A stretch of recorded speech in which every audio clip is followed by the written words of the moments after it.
দৃষ্টান্তমূলক শাস্তি প্রয়োজন, এমন শাস্তি প্রয়োজন যাতে আগামী দিনে এই ধরনের নরকীয় ঘটনা বাংলা তথা ভারতের কোনো মেয়ের সাথে না ঘটে।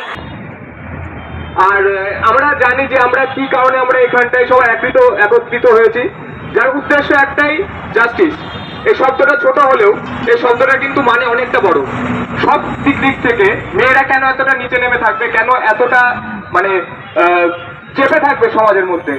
তাদেরও তো বেঁচে থাকার অধিকার আছে, তাদের কি বেঁচে থাকার অধিকার নেই? যত প্রশ্ন সব মেয়েদেরকে, কেন রাত্রিবেলা বেরোবে, কেন ছোট কাপড় পরবে, কেন ছেলেদের সঙ্গে ঘুরবে, এই প্রশ্নগুলোর কোনো যুক্তি তর্ক তাদের কাছে কোনো কিচ্ছু নেই। তারা শুধুমাত্র চায় যে মেয়েদেরকে দাবিয়ে রাখতে। 2012 সাল এই 2012 সালটা বলার কারণ হচ্ছে নির্ভয়া কেস। এই ঘটনাটা আশা করি সকলে জানে। 2019 সাল অন্ধ্রপ্রদেশের কেস, এটা প্রত্যেকে জানে। এই ঘটনাগুলো তো প্রত্যেক বছর রেগুলার হচ্ছে। যেগুলো এতটা ওপেন আপ হচ্ছে সেটা সম্বন্ধে আমরা জানছি, আর ওপেন আপ হচ্ছে না যেগুলো সেটা সম্বন্ধে আমরা যাচ্ছি না। প্রায় দিনে 80টার উপরে রেপ কেস ঘটে আমাদের ভারতে। আমরা এটা কেউ জানতে পারি?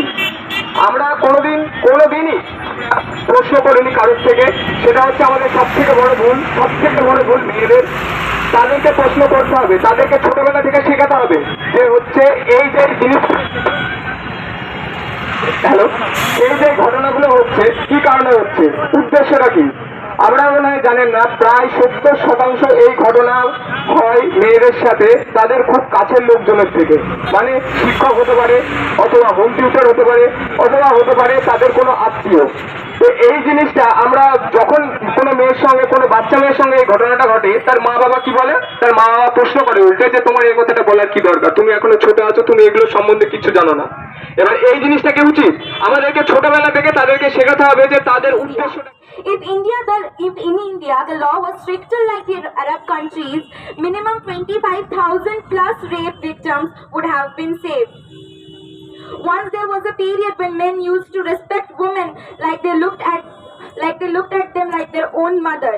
But now, look at the condition. What a significant development. Indian Independence Day celebration needs to be boycotted until real independence comes in India. I would like to blame all the politicians and their respective parties for not taking a step for the serious issue. We don't need freebies for women. We just need real justice. Is this too much to ask for? Thank you.